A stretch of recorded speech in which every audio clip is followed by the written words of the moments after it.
Hi, I'm Tiffany Willoughby-Herard, the incoming president of the National Conference of Black Political Scientists. I am a political scientist at the University of California, Irvine. Because of NCOPS, I know that I am a member of an organization where my principles and values are shared. When I ask my research questions about Black survival in the NCOPS space, people sit up, take notice, and listen, instead of closing their minds, their eyes, and their ears. I hope you'll join us as a member of the National Conference of Black Political Scientists so that we can help you develop your passion and your expertise. We are here to build, we are here to lift, we are here to transform and get free.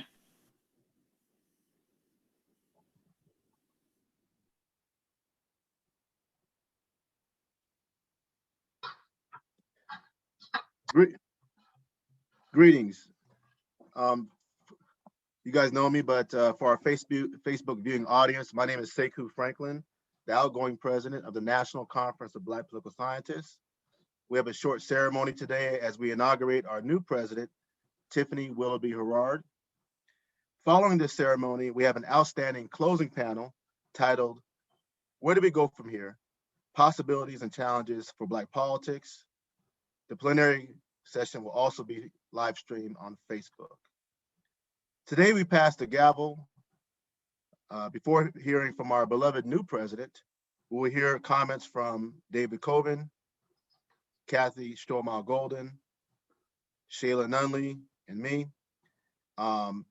Each person has been asked to offer no more than 2 minutes worth of comments because we have a short time frame to work with, and then we'll hear from Tiffany Willoughby-Herard, who will be inaugurated as our new president. And we will start with Dr. David Coben. Good morning, everybody. I've got to begin by acknowledging Kathy's loss. There's no greater burden than to lose a child. As to our immediate task, Dr. Sekou Franklin has sowed the wind by opening the door to the whirlwind of our incoming president, Dr. Tiffany Willoughby-Herard. Make no mistake about it. We are in for the ride of our lives. Brilliant, innovative, and visionary. Our newest leader is as solid as a rock. As yesterday's loss informs us, we will need her poise, her strength, and her intellectual brilliance. Internationally and voluminously published, her work, both academic and activist, is recognized and lauded all over the world. No one has to tell us we are living in interesting times. But have no fear. And Dr. Willoughby-Herard incoming as a leader for the ages.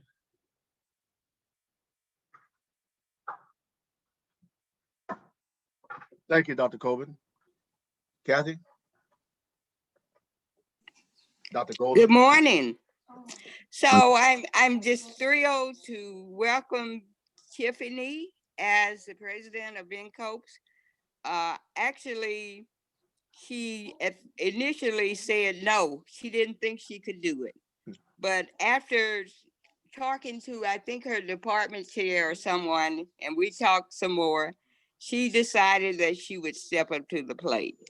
I am certain that she will do a wonderful job and carry on the work of NCOPS, and especially the work that Sekou initiated. And of course, he's not going anywhere. I know that Tiffany will be able to lean on him and to learn even more from him. So Tiffany, thank you for taking the challenge. Thank you, Kathy.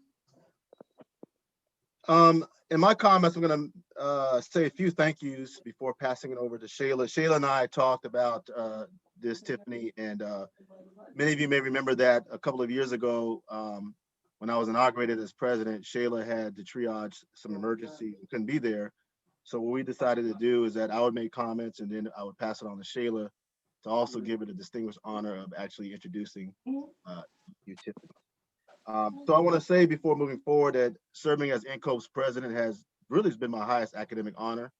And I want to also acknowledge Kathy Stromal Golden and her family for her loss. Kathy, as I stated earlier, Kathy didn't notice, I think she may have been the first Black woman political scientist who I interacted with as a young person.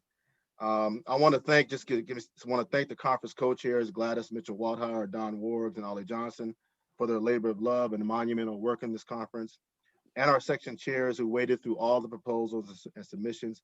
I believe we approached nearly 500 registered participants at the conference. We talked on the phone. I think, Kathy, you may want to mute your, Each other. Yeah, thank you. Yeah.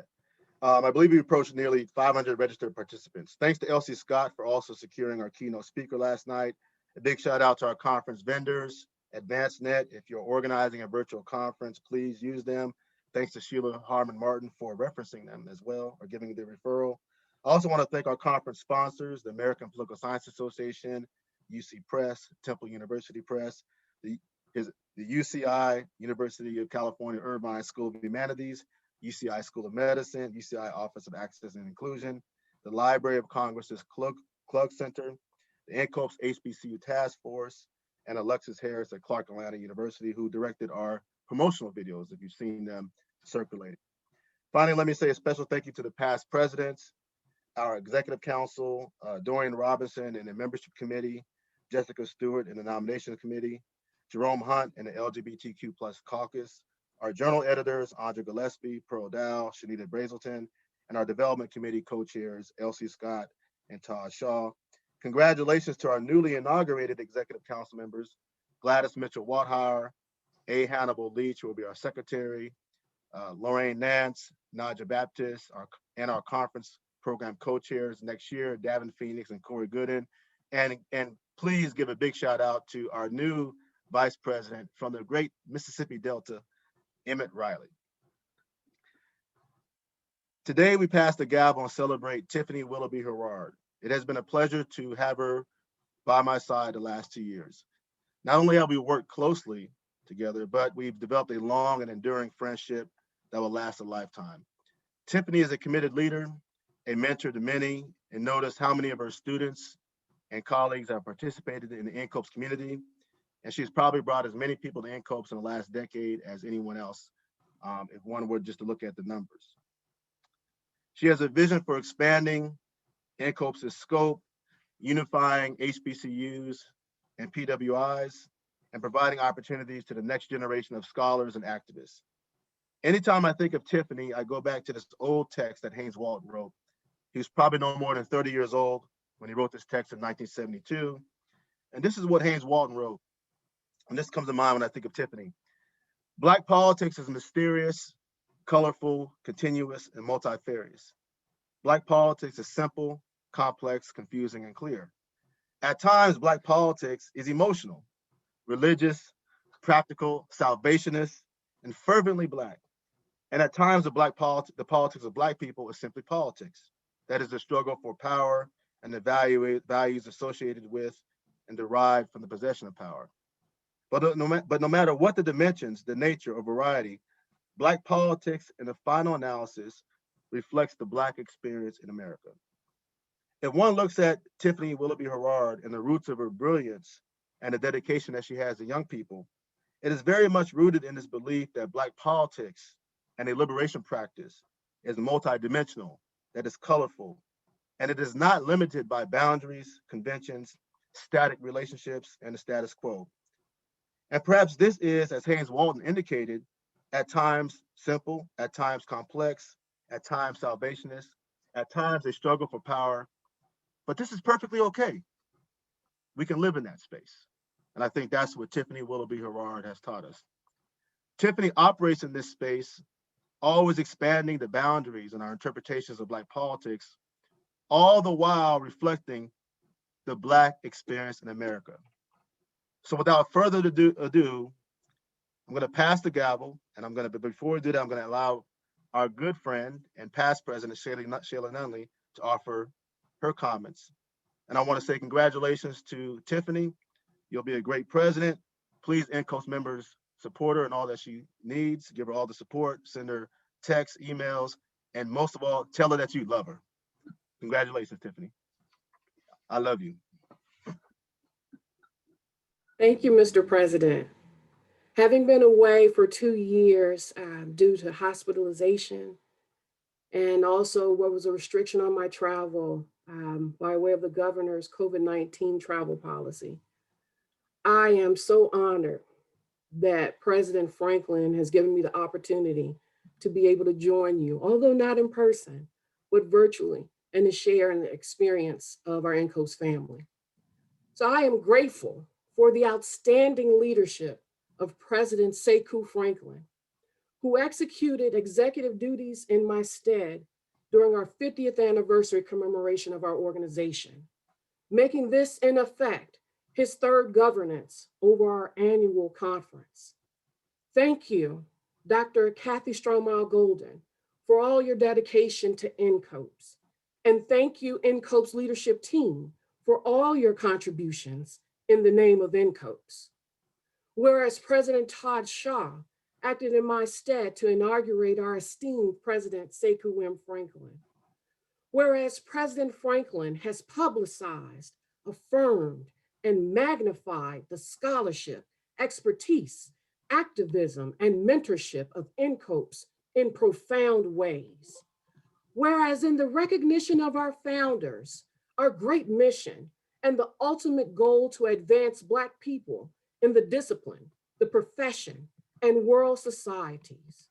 Whereas, as noted in our Constitution and bylaws, the purpose of the National Conference of Black Political Scientists shall be, and I will add, is and has been, to bring Black political scientists together so as to maximize their role in the liberation of Black people, to promote the study of political science with particular reference to the Black experience, to reflect on the proper means by which political scientists can approach the study of politics with a view toward enriching the Black experience, to facilitate the solving of professional problems that are unique to Black political scientists, to encourage its membership to actively promote scholarship that shows concern for current political and social problems and policies. Despite its nonpartisanship, the National Conference of Black Political Scientists strongly supports freedom of expression, academic freedom, and uninhibited discourse. The National Conference will adopt resolutions deemed appropriate to its membership in pursuit of its membership.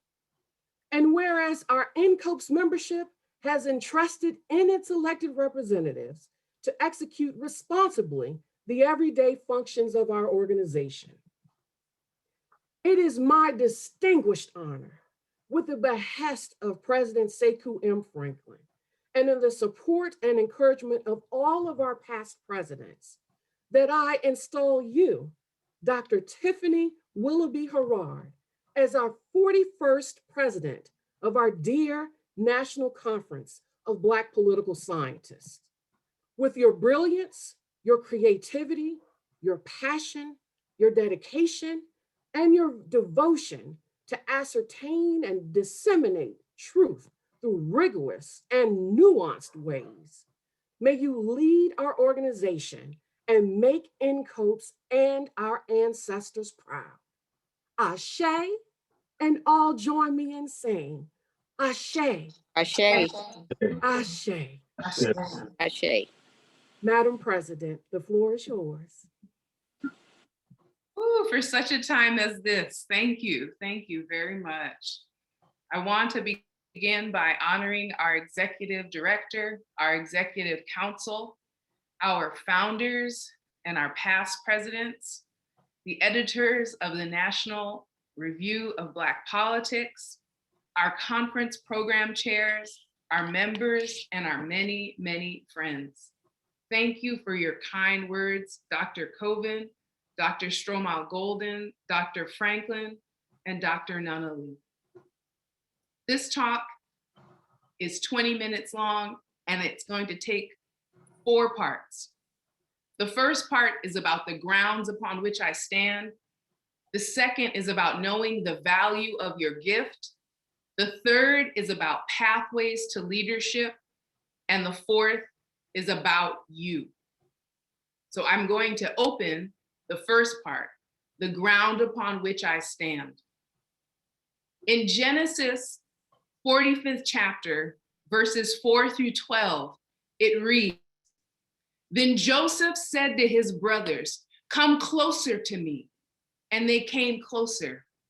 He said, 'I am your brother, Joseph, whom you sold into Egypt. And now do not be distressed or angry with yourselves because you sold me here. For God sent me before you to preserve life. For the famine has been in the land these 2 years, and there are 5 more years in which there will be neither plowing nor harvest. God sent me before you to preserve for you a remnant on earth and to keep alive for you many survivors. So it was not you who sent me here, but God. He has made me a father to Pharaoh and Lord of all his house and ruler over all the land of Egypt. Hurry, hurry and go up to my father and say to him, 'Thus says your son Joseph, God has made me Lord of all Egypt. Come down to me, do not delay. You shall settle in the land of Goshen, and you shall be near me, you and your children and your children's children, as well as your flocks and your herds and all that you have. And I will provide for you here, since there are 5 more years of famine to come, so that you and your household and all that you have will not come to poverty. And now your eyes and the eyes of my brother Benjamin see that it is my own mouth that speaks to you.'" The value of your gift. In order to lead, which means to serve in this space, I must bring all the things that I know. The fragmented, kaleidoscopic, heterotopic survivor stories. The Black lesbian Christian went to an all-white Catholic school outside of the city of Detroit stories. The stories of watching my mother graduate from Wayne State when I was in 3rd grade, and knowing that grown Black women know how to remake themselves in their 40s and 50s and survive divorce and humiliation stories. As a little Black girl, I knew that the state and the society meant to kill me, meant to leave me for dead and pretend that nothing had happened.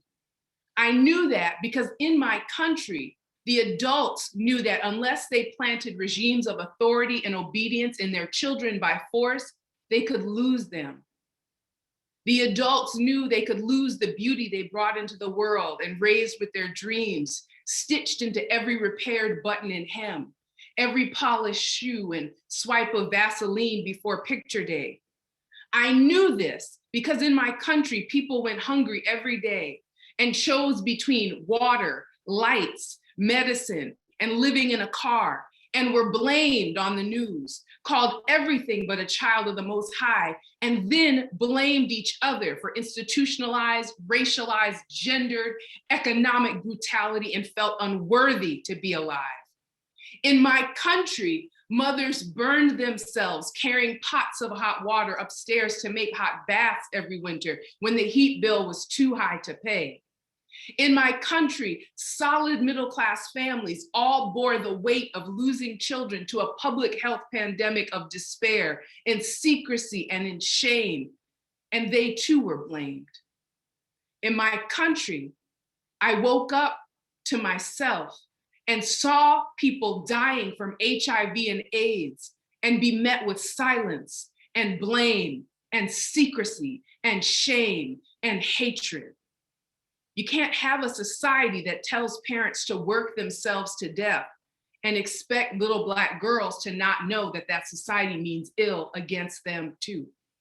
So I bring you first, NCOPES, the heart of things, the wishes and dreams that my grandmother and godmother and aunts poured into me, the South African and Haitian exiles and third world Pan-Africanist internationalists who reminded me that the world was wrong.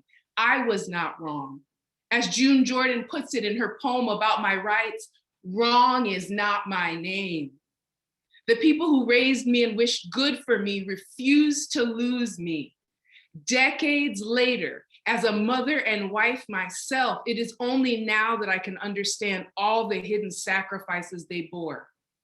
And here we are, raising another generation of gender non-binary, transforming the world, amazing, excellent, perfectly and wondrously made Black on every side children who can also see the state and who can also see that society means to kill them and means for them to be quiet about the exquisite sense of unbelonging and unwelcome and the confusion about moving between home and visits to the detention center and Pinterest and Facebook Live and the welfare office and the community center and men and boys of color workshops and the masjid and beautiful middle-class homes and neighborhoods and the beauty parlor and the barber shop and the babysitting job and Instagram and foster care social work appointments and the music they chant to along with the safe-ish spaces their parents try to create for them.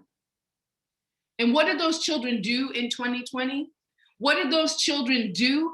And what did we do as political scientists who presented hundreds of lectures, recorded thousands of hours of podcasts, wrote hundreds and thousands of pages of articles and commentaries and newspaper stories and op-eds?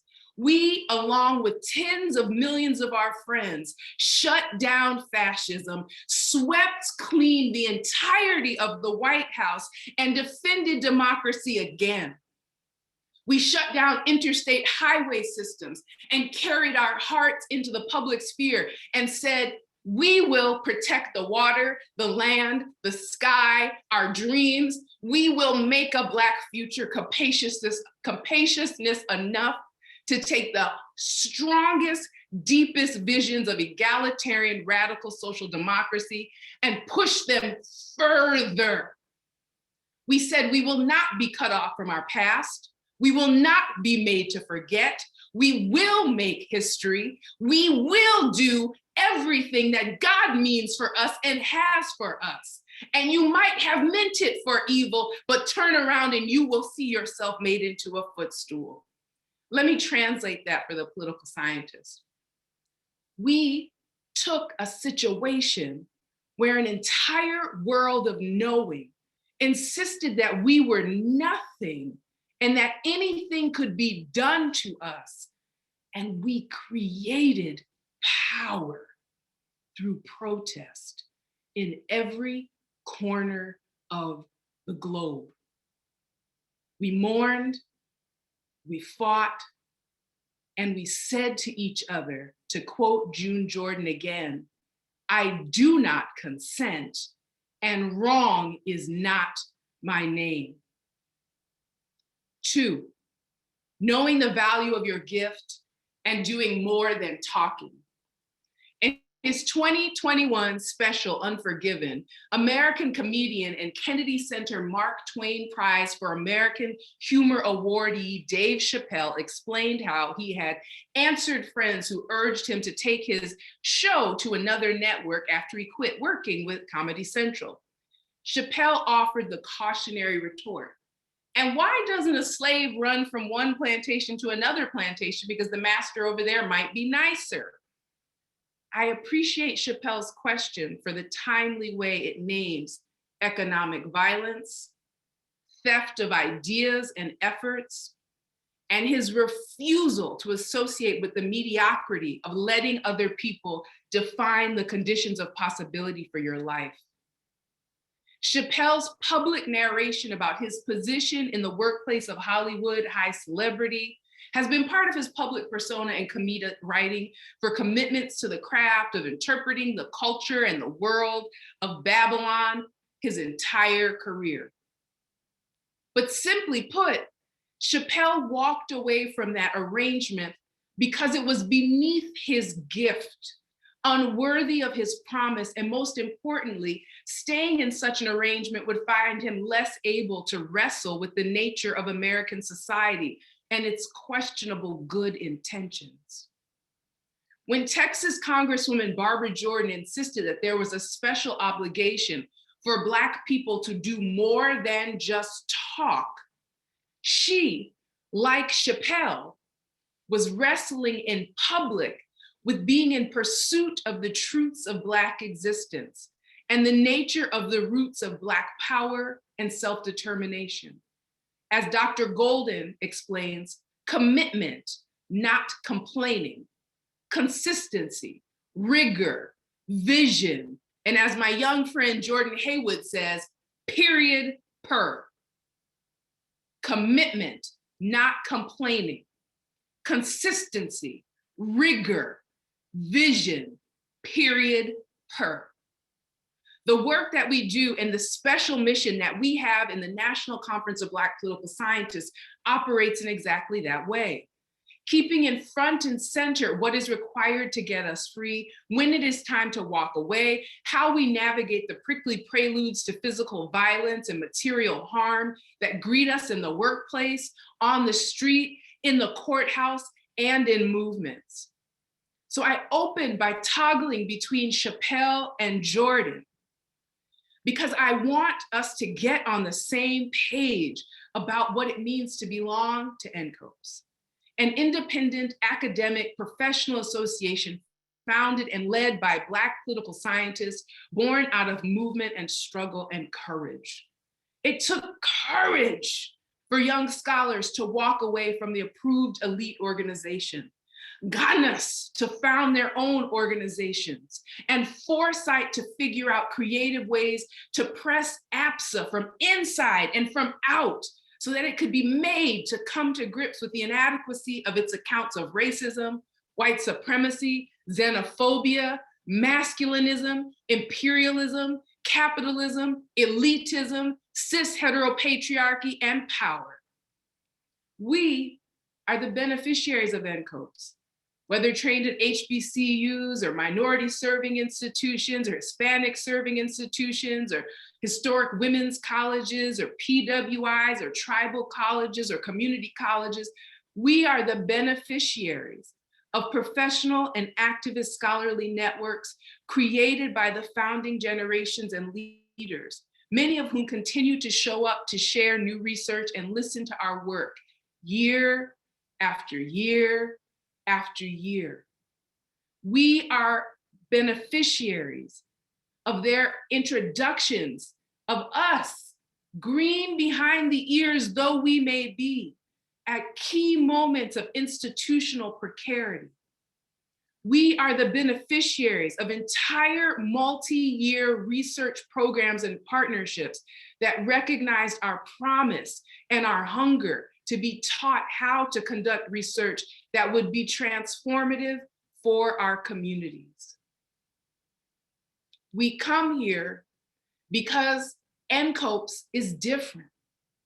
According to Pan-Africanist Brazil scholar and novelist, Dr. David Coven, one of the dynamic features of NCOPS is its commitment to being an international Black space based in the Western Hemisphere that created social space, social narrative, and social memory.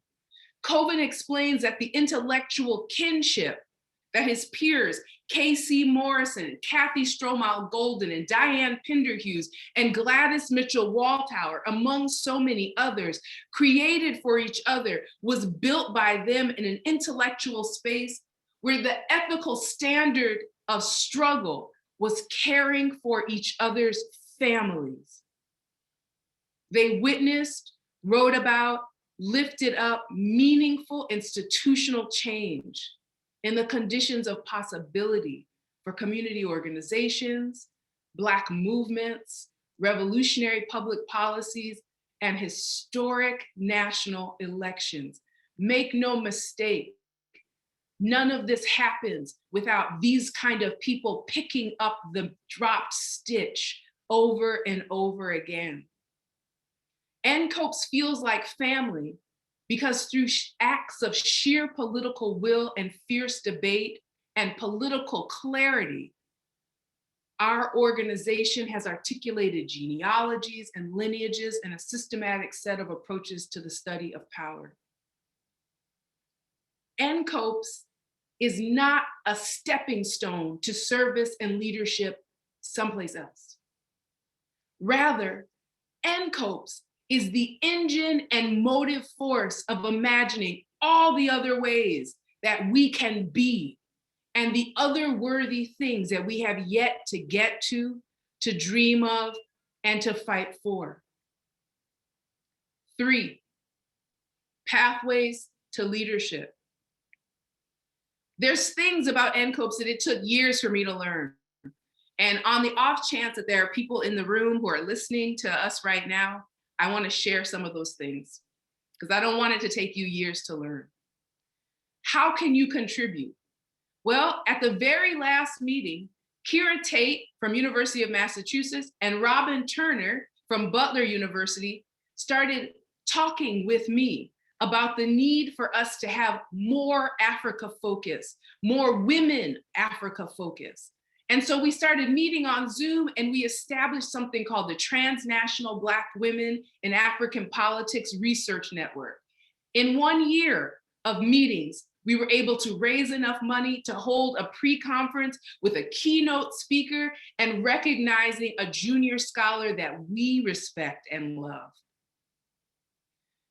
That's how you can do things in NCOPES.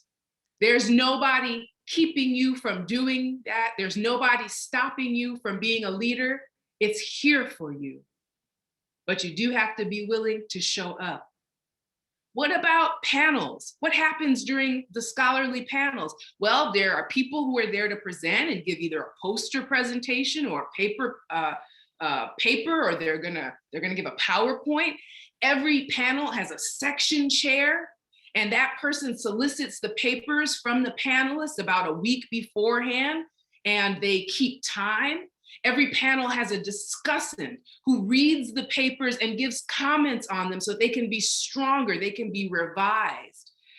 Every panel could not have a place to present without conference program chairs who organize the entire conference and make sure to answer thousands of queries.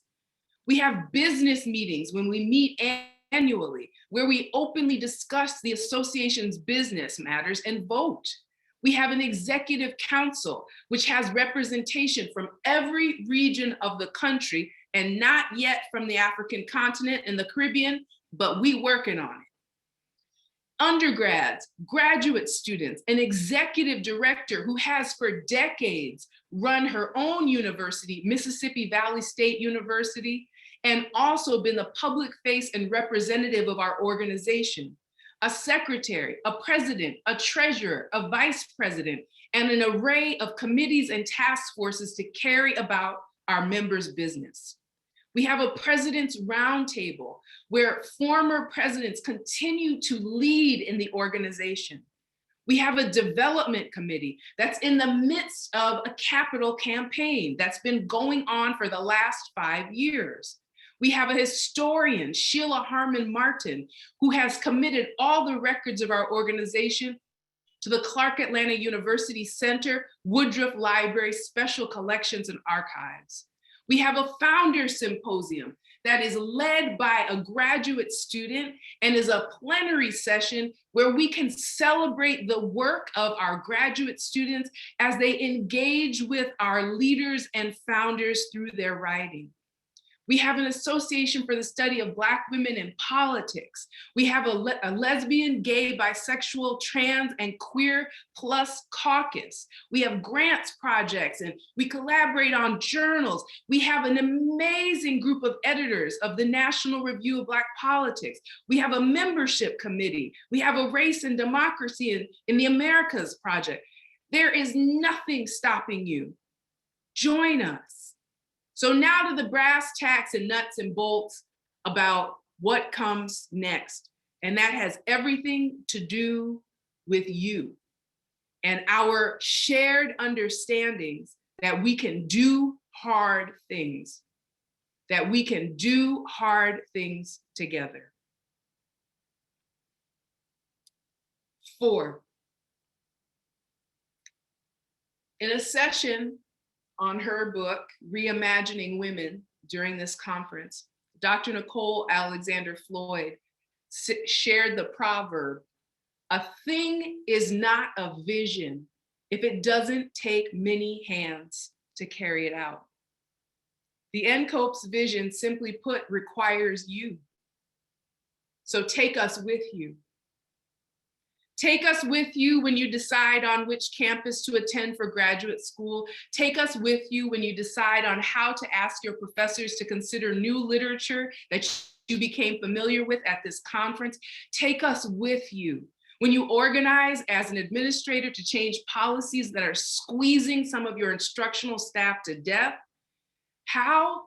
Take us with you by citing the work of the members of this organization in your undergraduate research papers, so that you get in the practice of doing this as a graduate student, as a pre-tenure faculty member, as a community activist, as a public policy advocate, as a neighborhood action researcher, as a union hall organizer. Take us with you. Publish your strongest and best papers in the National Review of Black Politics. Learn how to advocate for yourself and NCOPES by mobilizing on your campus to secure an institutional membership, to purchase books by the scholars affiliated with NCOPES, to pay for you to meet with your interdisciplinary social science colleagues on your campus. Open your mouth and take NCOPES with you. Bring NCOPES members to your campus. Connect with students in your system of campuses and in your region. Ask each other what it means to live on your particular campus and what it means to take your life as a learner seriously. In the beautiful NCOPES HBCU videos directed and produced by Clark Atlanta University doctoral student Alexis Harris, we saw footage of some of the 30 million people who marched to remember Tony McDade, Ahmaud Arbery, Daniel Prude, Breonna Taylor, George Floyd, and the thousands of others. We have worn our hearts and losses into places full of forces armed to the teeth against our desire to breathe and cast new life into the world. Take us with you. Don't go into those places anymore demanding that your gifts are seen by people who cannot honor the sacred, the transformed, and the power that you walk with. Take our love for you. Take the fact that we dreamed and prayed for you. Take our hands in the most gentle ways that we have touched you with them. Take the rigor and the expectations of seriousness. Take the courage and the vision and the will to be a family that really behaves like family. Thank you.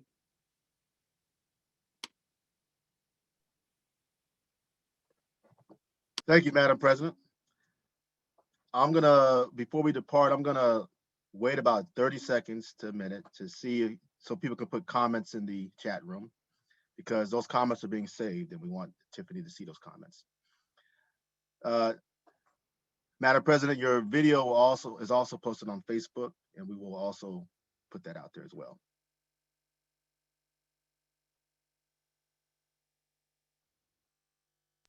Thank you.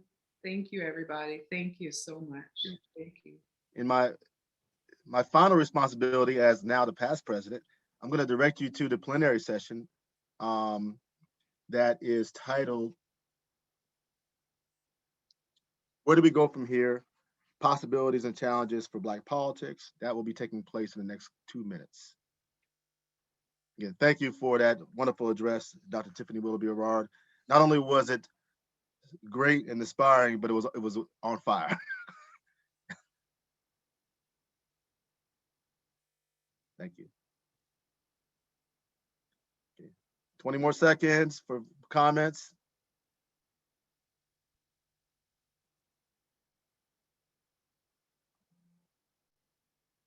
Thank you, folks. We'll see you in the next session.